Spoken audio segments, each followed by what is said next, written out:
Oh, I'm Blythe Lord. I'm the executive director and founder of Courageous Parents Network for any of you who I'm meeting for the first time, which is a lot of you. I have Courageous Parents Network is 11 years old, and I have had the privilege of interviewing and meeting so many people. And we have done, this is our third, I think, our fourth year of doing In the Rooms. And this is the first In the Room that we have focused very specifically on a topic related to the NICU.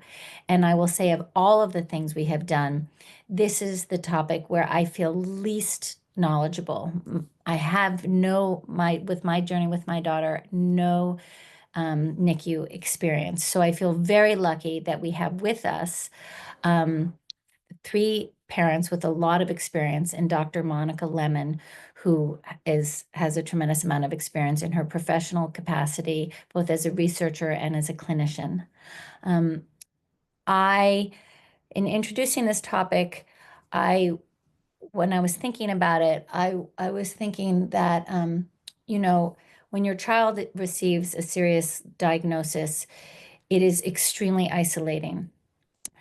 When it is a newborn, that isolation, it must just be tenfold. And then when it is a newborn and you are in the intensive care unit, now you have magnified that isolation even more. And for many NICU parents, it is their first child. So this is their introduction to parenthood. And that exacerbates everything as well. And probably also these parents are a little younger than you are when it's your third child or your fourth child, if you have more than one child. So all of this compounds just the uncertainty, the feeling completely ill-equipped, the disorientation, the stakes are so high. It's your beautiful child literally hanging on with all sorts of medical interventions. Your dependency on the clinical staff is so high. Your accessibility to your family and your loved ones is now mediated by the rules of the hospital and your willingness or ability to leave the hospital. So it is a issue unto itself that magnifies so many of the themes that we deal with at Courageous Parents Network. So I'm really glad that we can finally be addressing it. Okay, the flow is we're going to hear from Dr. Lemmon, our three moms, and then we will open it up to questions and comments from everybody else who's here. Probably we'll do that with questions in the chat, but maybe we'll take it off chat. We'll play that as it goes. Feel free to put things into the chat while Dr. Lemmon and Allison and Ashley are talking, and then I'll facilitate the conversation after. Okay, so without further ado, if Dr. Lemmon, you would introduce yourself, and then Ashley O'Neill, and then Ashley Ham, and then Allison, if you guys will introduce yourselves in that order, please. Hi, everyone. It is such a privilege to be here. I'm Monica Lemmon. I am a child neurologist at Duke University School of Medicine, and my practice primarily focuses around fetal and neonatal neurology. And my research life focuses a lot on how we think about communication, how we talk about hard things, how we partner together to make decisions. And so I have been delighted to learn from CPN and other organizations and parents and families and children in my pursuit of trying to understand that better. So incredibly grateful to be here today to continue that journey. Thank you, Monica. Hi, everyone. I am Ashley O'Neill. I'm so honored to be here this evening. I am the mother to a former 25-weeker who spent 6 months in the NICU, have all the scary diagnoses, bilateral brain bleeds, grades 3 and 4, hydrocephalus, a couple PVLs, was told all the things he most likely wouldn't be able to do. And he'll be 6 and he is thriving in his own way. I'm also the mother of a former 21-weeker who passed shortly after birth, 2.5 years before my 25-weeker was born. So that made the NICU's experience a little bit more scary for me. I am a family nurse practitioner. I stopped working, had to leave the workforce 2 years ago just to be a full-time mom to Colin. I'm the author of a new children's book. It's a NICU World, which is based off of Colin's NICU experience from his point of view. And then I'm the host of the Asking NICU Mama podcast. And I'm just so honored to be here with everyone and to just share my story and learn from you all. Thank you, Ashley. Ashley Ham. Ashley. But I am also really honored and excited to be here, and got a little bit emotional seeing all of the people here in the chat, because you guys are really the hands and feet. So Oh, thank you for all that you do. oh no, we lost your audio. Oh. There you go. You're back. Oh no. Your pod's off. Oh yeah. Yeah. Let's hear you that way. Okay, how's this? It's good. It's good. The better? I apologize. That's okay. But yeah, my name is Ashley Ham. I am the co-founder and executive director of the nonprofit Dear NICU Mama, which was inspired after my son Silas was born at 28 weeks and spent 87 days in the NICU. Throughout our journey, I experienced just an immense amount of isolation as a first-time parent, and wanted to be part of the solution to creating community for other NICU families. And Dear NICU Mama will be 6 years old as an organization this Mother's Day. So thank you all for having me here today. I'm so excited. Nice, Ashley. And Allison. Hello, everyone. I am also very excited and honored to be here today. My name's Allison. I am a mom of an incredible 7, almost 8-year-old. He was born at 41 weeks with severe hypoxic ischemic encephalopathy. And like Ashley, both Ashleys have said that it was very isolating, especially since he was 41 weeks. We thought, NICU life wouldn't happen to us, but honestly, he was probably one of the sickest in the room at the time. I really just dug into community and really wanted to find my way. So I started volunteering with a nonprofit called Hope for HIE, and I have now grown with the organization, and I'm now their peer support coordinator and help run their peer mentorship program. Thank you very much. All right, Monica, we are handing it over to you for to hear from you in your professional capacity, and then we'll hear from the moms. Wonderful. Well, I'll start by saying, the real experts in the room come after this. And so I am very much looking forward to our conversation together. And what I'm going to present here is a little bit of data about what we think we know about the parent experience of the NICU and what it's like to make decisions with clinicians and communicate with clinicians. And I hope in the discussion, all of you will share the ways in which this doesn't capture or does resonate with things you've experienced, because truly, this work I see as sort of the beginning of what we need to understand as clinicians. And so I'll start with just a little bit about my own journey. I'm a neurologist. I focus for a long time primarily on thinking about the brain and thinking about brain imaging and MRIs. And that's still interesting to me. But it became pretty clear to me as I spent more time in my training, and especially as I got to fellowship, where I spent time in the NICU, that really some of the most challenging and most powerful experiences that I experienced as a neurologist happened at the bedside of some of our smallest patients, and with families who were getting to know their role as a parent, their role as an advocate, their role as a decision maker. And I saw a lot of those situations. I felt like they were going awry. Maybe because clinicians didn't know how to have the right words, or maybe didn't have the right skills to support families, or maybe the infrastructure was insufficient to support parents. But whatever was happening felt like the most important problem I'd witnessed as a healthcare professional. And it was for that reason that my own career shifted to try to understand more about how communication occurs in the NICU, how we support families as they're trying to think about really hard things, not only in the NICU, but in the years to come, and how we support parents at a time that I think about as really a foundation for how they might interact with the healthcare system with their child moving forward.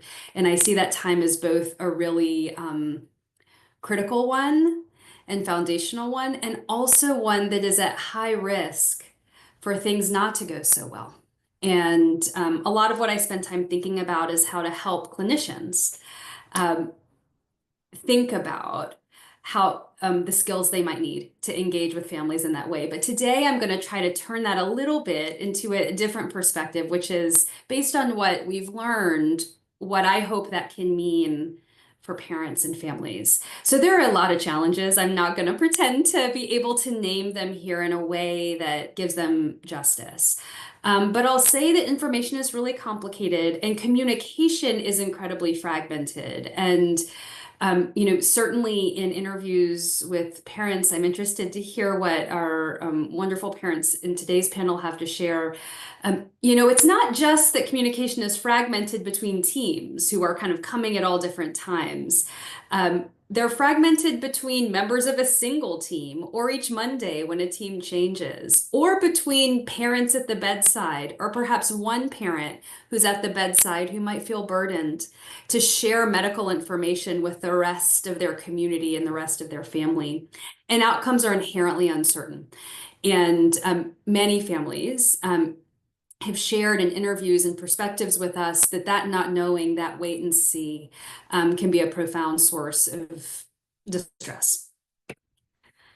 But really, when I think about one of the most powerful things that drew me into thinking about this more deeply, it was a single mom talking with me about her experience of what it was like to receive a treatment called therapeutic hypothermia or cooling.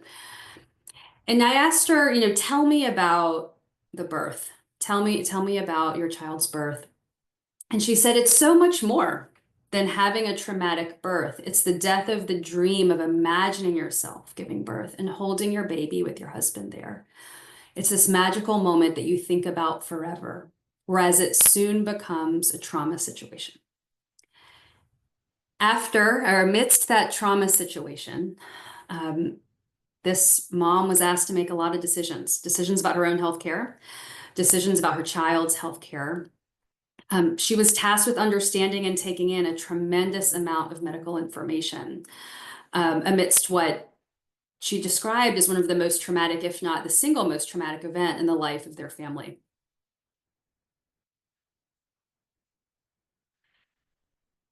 She and other families in the same interviews talked about what it was like to evolve as an advocate. And I won't go through all of this data except to share two single quotes that came from a similar question, which is, what advice do you have for other parents who are in the NICU experiencing trying to communicate with clinicians? You're probably with your child a whole lot more than the attending or the resident for the baby. It does matter what you see, whether it's better or worse than what the doctors are telling you. You should be extremely vocal about what you're seeing. You need to be the squeaky wheel. Make sure that you're your child's advocate. Always make sure that you ask enough questions so that as a parent, you know that everything being done is something that you understand and agree with. I know there's clinicians on the call, so I want to take this slide and also just acknowledge advocacy is important. It is also a clinician's responsibility to make sure that we're eliciting, understanding, and really empowering parents at the bedside in a way that doesn't require advocacy. While we celebrate the advocacy that's there. And so we've tried to understand a little bit better how decision-making might happen in the NICU. And we've done this in a few ways, but I'm going to show a snapshot of some data from a longitudinal study in which we interviewed families and recorded conversations with clinicians at a single institution and tried to understand their decision-making experience. You can see our inclusion and exclusion criteria here, but in summary, I'll say this was really meant to help understand children under 1 year of age and who had specifically a neurologic condition. And so I know there are going to be folks on the call for whom I hope there are still things we can take from this that are relevant to other populations. You'll see here that this study, because of the nature of the study procedures, required, or I should say excluded, families who required an interpreter to communicate. And if I could do this study again, I would do that differently. But suffice it to say, that's a really, really important and understudied area as we think about communication. So here's the structure of the study, and I won't go through this in too much detail, except to say that we surveyed folks at the beginning. We recorded meetings as they happened and analyzed those meetings. We then interviewed families after the meetings, and we also surveyed and interviewed clinicians. Around the time of discharge and 6 months later, we went back to families who were willing and we interviewed them again and asked them to reflect back on their experiences. You can see a little bit about our population. We had 40 infants in our study, and you can see here there's a range of conditions. These conditions weren't exclusive, meaning we certainly had infants in the study with more than one diagnosis.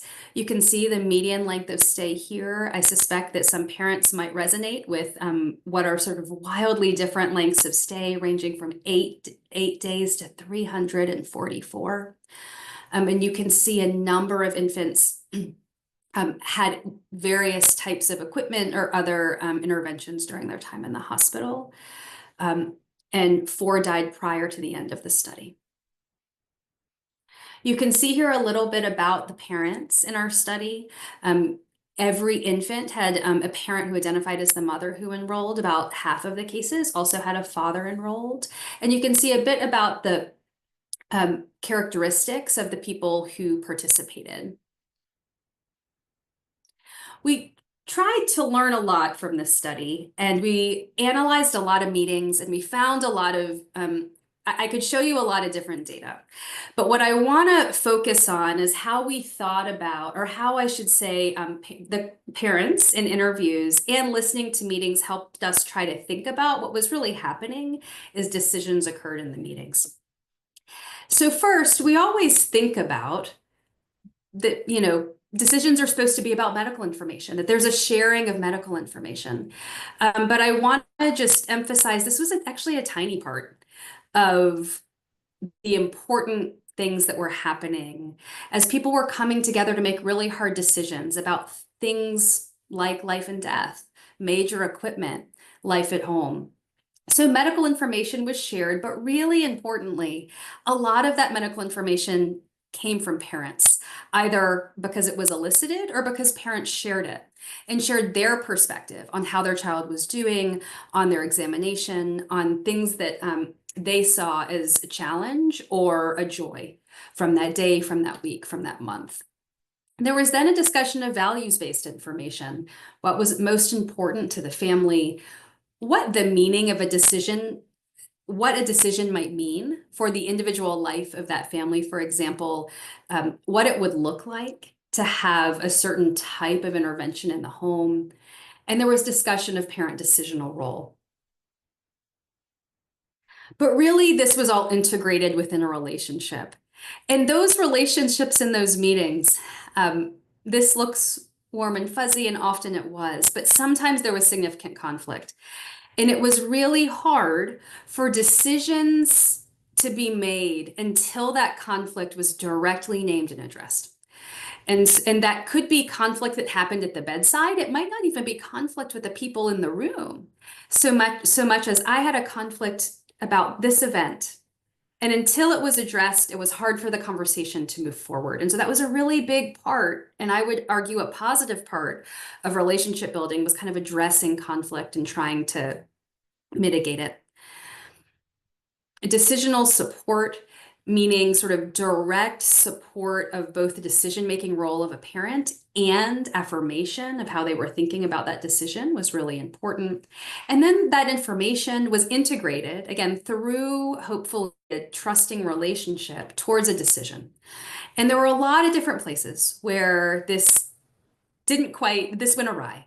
But I'll sort of stop there and say we saw this as a model for what's called shared decision making, what it looks like when decisions are shared between parents and clinicians, and in which medical information is integrated with values to try to come to a decision that sort of does justice to what's most important to the family in light of the medical facts that exist. We also tried to understand when we talk about the future, so a really important aspect of decision making, how do parents think we should do that? And we asked parents questions like, what'd you hear when people discussed outcome? What went well? What didn't go so well? We interviewed 52 parents, and I won't go through all the methods except to say that we tried really hard to honor what parents shared in a systematic way. And we organized that data into a framework based on phases of communication. And you can see what I've outlined here. Importantly, the world has lots of acronyms. This does not need to be one that you remember. But we thought about it as follows: align, approach, learn, inform, give support, and next steps. And I'll walk through what parents shared with us. And while some of this is sort of framed from a clinician's point of view, I'll try to offer up what I see as ways that as parents, you might be able to help the clinicians you're working with kind of lean into this framework. Approach. Think about the right team and the right venue. Some families really appreciated opportunities to bring everybody together and get them on the same page. Other families felt like really large groups of folks was overwhelming, especially for serious news. Ensure team consensus. It was really frustrating to families when it was clear that teams weren't on the same page about care or about information. Here's a direct quote from a parent: who on the staff is really good at dealing with the family? Ask the family. We want to have a sit down. Who might you want to be there? I might offer that volunteering this information, if it's not asked of you, is absolutely acceptable. It is so common that really important members of the healthcare team or of the family unit might not be planned around for serious conversations. And a good example of that might be a bedside nurse or someone who you see as a primary source of support and or communication. That's probably an individual who we want to make sure the team includes. Learn, elicit communication preferences, assess baseline understanding and goals. What do you know so far? What would you like to get out of today's conversation? Give parents control over something as basic as how much information do you want? Even that is empowering. I would say as clinicians, we're often not so good at pacing ourselves, meaning it is not uncommon that clinicians share a lot of medical information. And I hope that clinicians ask, we have a lot we could cover today. What would you like to talk about? How about we start here and then let's reassess and then let's revisit. Inform, be transparent, acknowledge what you don't know, provide balanced information, promote understanding, and discuss the effect on day-to-day life. I'm not going to dwell on all these points, but I will bring up provide balanced information. What we heard from families and what aligns with what we've heard in other studies is that sometimes clinicians focus a lot on what kids might not be able to do without doing the important work of also describing what life might look like and what function might look like and how they might be able to move in the world, to communicate their needs, and providing information that is framed around function and that sort of provides that balance is something families wish they would have heard. Give support, communicate with empathy, offer support in real time. Next steps, connect with peers, connect with resources. We have a lot of wonderful resources on this call. I will not go through all of those in depth, except to say what parents shared with us is the resources that helped the most was talking with families with children similar to ours, because it was something tangible, something for me to touch, to visualize, to see the outcome. And so opportunities to really understand the lived experience of other families was really important. Parents also shared in interviews information about mental health needs. You can see here, we heard in introductions this theme of isolation that also was present in interviews, along with feelings of guilt, challenges coping with uncertainty. And families described how that sort of impacted not only their own well-being, but their communication with the team, the way they interacted with other family members, their family functioning as a unit. And families described a lot of barriers to communicating their needs to the team, including being unsure if there was the right support available, or feeling pressured to appear strong and composed, especially when there might be other children or other family members who are relying on that parent. Parents described several things that helped, including connecting to peer support. You're seeing that theme again. Speaking to a neutral third party, someone who wasn't connected to their NICU stay, and supportive team members. And supportive team members that were cited by many families were social workers. I saw some social worker clinicians, also some palliative care clinicians on the call, both of whom were cited as sources of support. And here's a quote from one family: "Whenever I needed something, they were always there. If I was getting overwhelmed, she'd pull me to the side and say, 'It's going to be okay. If you need me, I'm here.' She was right there every time. When I looked up, she was there." This is about presence. And she's describing her relationship with her primary social worker on the team. And social workers in the meetings themselves, we took a look at what roles they were playing, and wow, they didn't speak as much as some of the physicians in the meetings themselves, but the roles they were serving, I would argue, were foundational. Translating information to families, helping families think about navigation, helping to manage expectations for the remainder of the hospital stay, and serving as a source of support. We've developed some interventions that I won't go through in detail, except to say there's some stuff out there to try to help facilitate communication in the NICU.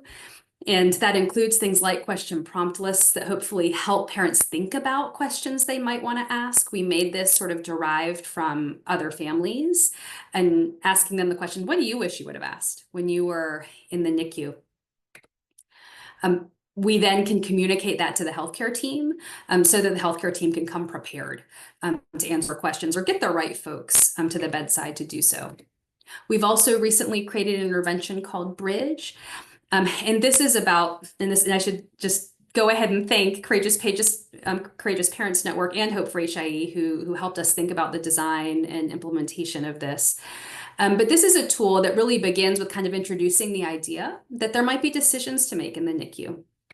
It then asks families to go through different values that might be important to them. There are some that are pre-populated, that those were selected and kind of refined first from parent interviews and then by parent partners who helped us think about that. And it asks families to think about concepts like quality of life. What does that mean to me? What does suffering look like in my child? And then sort of rate their relative importance. There's obviously also room to share values that matter to families that aren't included on this list. The tool ends with a question prompt list. It's a shorter version of what I just showed. And then that information, if the family would like, can be shared with the team who hopefully uses that to launch discussions about serious decisions or other important aspects of the child's care. I am super lucky to get to work with lots of different teams and groups, and I know you all are incredibly familiar with CPN. That's why you're here. I hope you've seen NeuroJourney. I think it is just one of the most extraordinary tools that I've seen in this space. I also get the great joy of working with Hope for HIE. I'm showing one of a narrative collection that they put together that's really beautiful called Highlights of Hope. And I have the great joy of working with Hand to Hold. And we have some other wonderful parent partners I know we'll get a chance to chat with. So I'm going to stop talking and get out of the way, but it's I'm excited to talk amongst ourselves about their experiences. Thank you, Monica. Thank you so much for that. You did. I have a sense for the breadth of your research, and you did a very nice job of condensing that in a way that was both directed at clinicians and, I really appreciated your talking about what can parents do to help clinicians help them. And also your point that we should not expect parents to have to advocate. Naturally, we advocate for our children, but to wait and sort of put the burden of advocacy on the parent is not on top of all the other things. It should not be a dynamic that is assumed. Parental advocacy will happen organically, but we don't have to insist upon it. All right, so Ashley and Allison, what did you hear that resonated with you based on your own experience and in that moment, and also reflecting as you reflect, because you guys, your NICU experiences are all in the rearview mirror for you, and you've had time to reflect. I know Ashley Ham and Ashley O'Neill, with your podcasts, you are talking a lot with NICU parents, and also Allison, in your capacity at Hope for HIE, you're talking to parents whose children are in the NICU or recently there. Ashley O'Neill, you go first, and then. I did just want to bring up that quote that the mom did, the death of a dream, and that is so true. And I just think every clinician should just, when they're interacting with these families, think about that. It's the death of, for some people who never get pregnant again and never know what it feels like to have that golden hour to like breastfeed your baby and to take them home after a couple of days. So my son was in the NICU for 6 months, grades 3, 4 hydrocephalus. Everything, came home with a feeding tube. We see like 17 different specialists currently between therapists. Any specialists, we have them. And so what really worked for us while we were in the NICU, because me and my husband have some tension. Like, I come from the healthcare world. He's an engineer. Most engineers see the world in black and white. So he's looking at my son's head ultrasound that shows significant amounts of cerebrospinal fluid because everything isn't draining. And then when they brought in the PVLs, he was like, what kind of quality of life would our kid have? And if we get the shunt, is it fair to have, it's one thing to bring home a kid with special needs, but it's another thing to add on different procedures. And then what if it gets infected, which it did. And then you have to, it's just added layers versus just bringing home a kid with special needs. So my husband and I would struggle with that. And as a result, we start having like, especially after we both transitioned back to work, we were there for 6 months.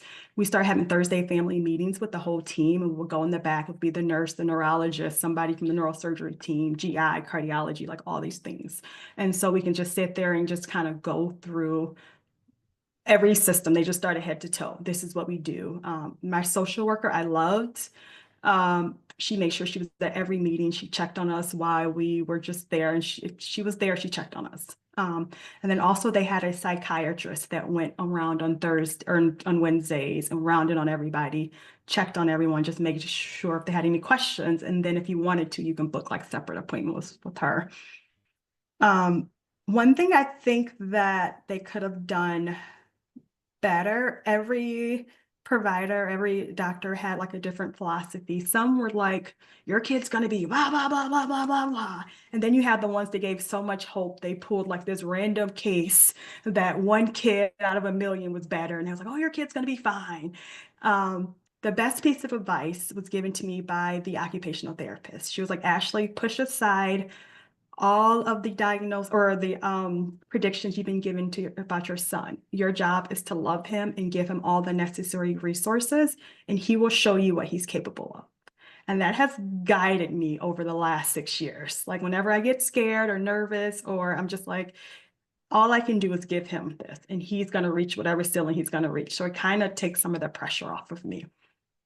And the question when you were like, the parent should, or the clinician should ask the parents, like, how much information do you want to know? We had a period when we were in the NICU where we're looking at the MRI and the brain folds weren't growing. So, that's like cognition and like what's this quality of life is going to be. And there was a period where they were wondering whether or not they had like lissencephaly. And so they're like, well, let's just repeat the MRI in 2 weeks and see what it shows. But instead of waiting 2 weeks, a doctor came around like a week later, was like, oh, let's do it today. And I'm like, why? I have another week. And he was like, well, I think your husband wants to know. I was like, I don't care. I was like, you know what? I need 1 week. I don't want to know any bad news. Like, don't even come here. Just let me hold my baby, sing to my baby, bathe my baby. And I spent a week just loving on my baby. I was like, if it's bad, it's going to be bad a week later. I just need this period. So I do think that's good. Like, we're kind of like, where are you mentally? What can you handle at this moment? And then one last thing I would say is I feel like there should have been more education on how different parents relate to the NICU experience. Because you kind of think that, and even with the different providers, you kind of think they're against you at some periods, even though they're just doing their jobs and they're loving, they're doing their best for their baby, but you're constantly getting all this bad news. You're constantly stressed. And then you're going home and then you and your spouse are trying to like figure out everything. And just because the spouse doesn't want to be there all day doesn't mean that they don't love you or love your baby, but it's just like, I just wish somebody would like, okay, Ashley, this is how different people grieve during this moment. This is how I would cope. And it's okay. That's all I have.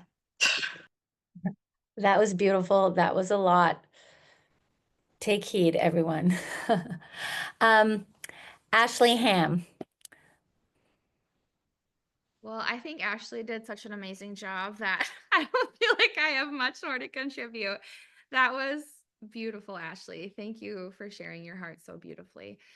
I think the thing that I really appreciated and resonated with from the study was the element of how important trust is with the provider and the family and the mom. And my son did not have any extremely extensive medical needs. He was what you would call a feeder grower in the NICU. But I was a first-time mom, and we were in a very critical state for his first month of life. And we had a transfer. So we went from one large hospital to another, and just naturally hospital to hospital has different bedside. One was open pod room, one was private room. And so I was adjusting not only to my baby being in the NICU, but just how each NICU facilitated the patient to provider care. And I remember it distinctly. My son was just air flighted back to our NICU. And I was struggling because at our previous hospital, he was on a cannula. We come to the new hospital, he's on a CPAP. And I just obviously didn't even know what a CPAP was, but I could not wrap my mind around why we had gone backwards. And when I asked doctors, they said, we're more conservative here with our approach to oxygen, but that meant nothing to me as a parent where I saw we were taking steps back. And one day I was sitting in the rocking chair, kind of having a meltdown, and the NP grabbed my hand. She was on her knees. She met me face to face, and she said, Ashley, it's going to take time for you to trust me, but I'm willing to take the time to build that trust. And all of my walls immediately fell down. And even though I still didn't understand why we had taken steps back, I, for the first time, understood that she was on my team and she had my son's best interest in mind. And from that point forward, did I still have moments of question and moments where I would go back and forth with the doctors? Of course. But that establishment of trust changed everything, from me feeling like I could be an advocate because I knew they were hearing me and willing to take that time to build that trust. So I just wanted to chime into that because that is such an essential part of feeling and knowing like my medical team knows me and knows my baby, and we're on a mission to do this together. And so I really resonated a lot with that trust piece in your presentation. So Thank you, Ashley. Allison. Well, the presentation definitely hit home on a lot of different aspects.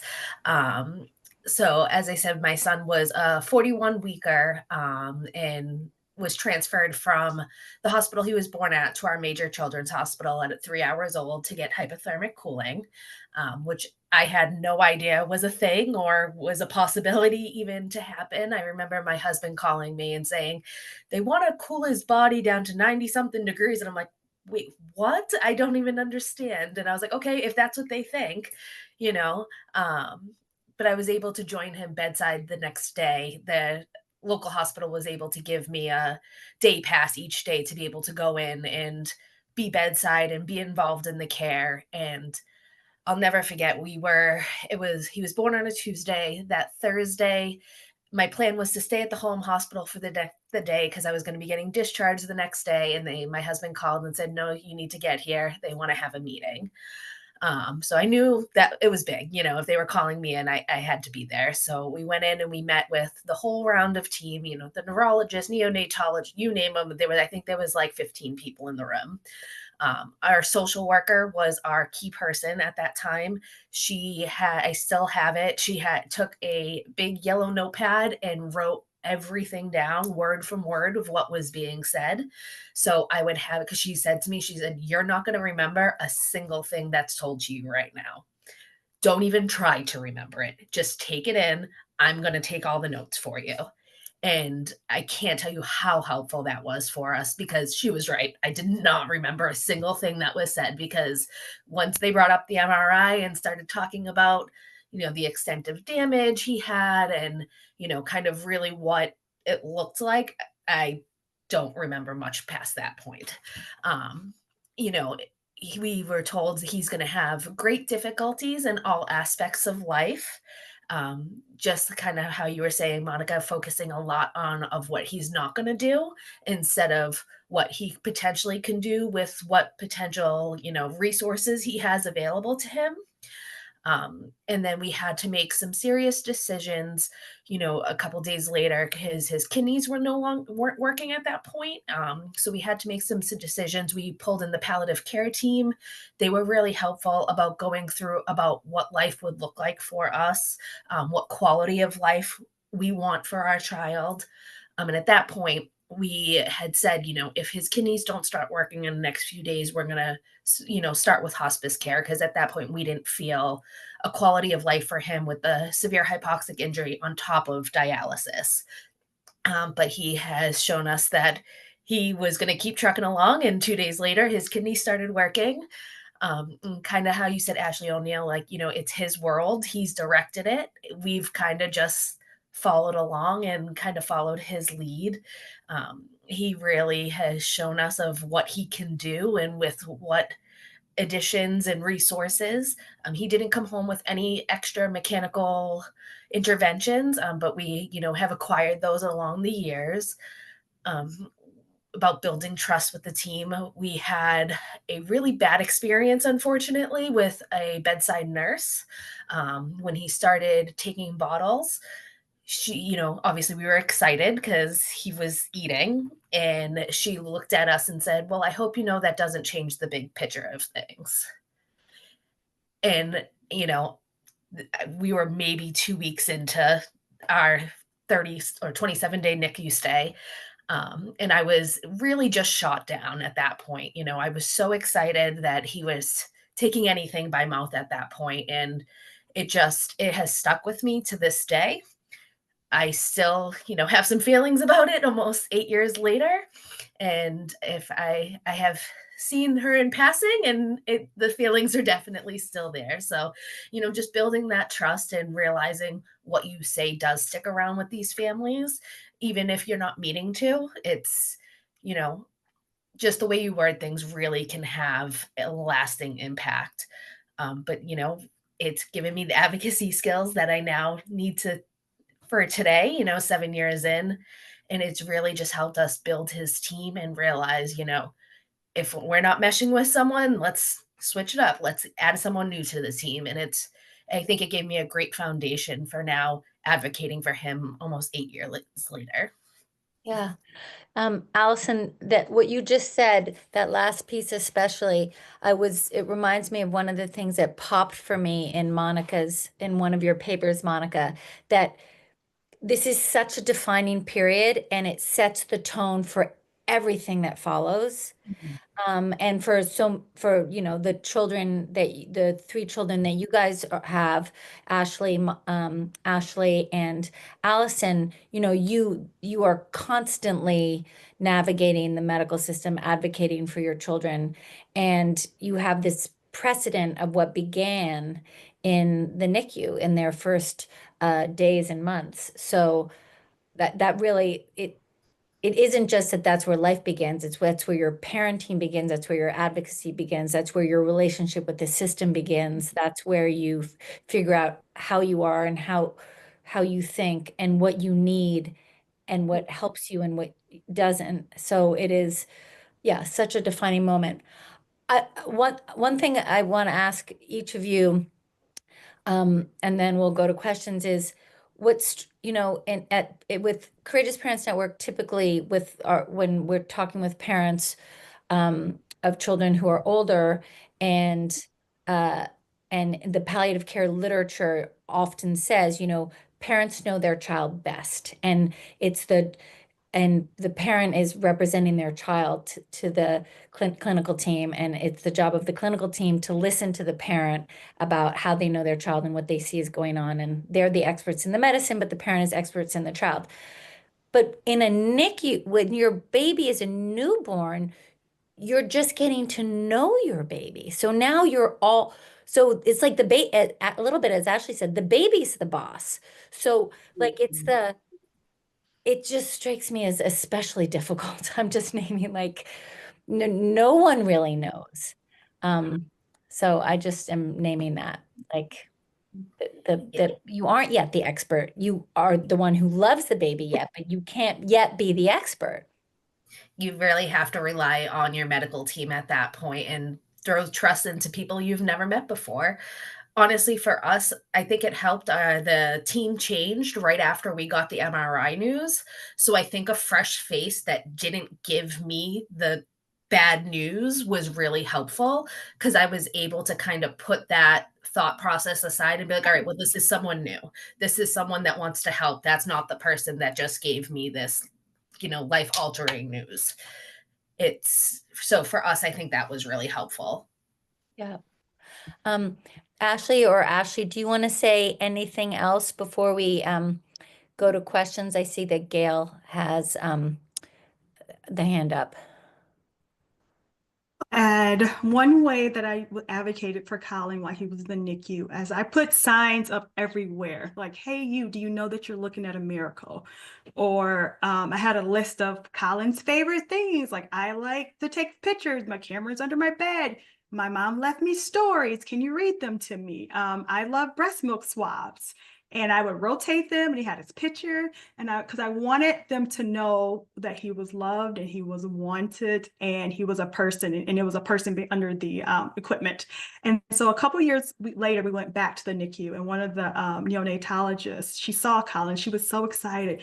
And she's like, Mom, you said it was a miracle. You said, but like, just little ways to know that, he was loved and wanted.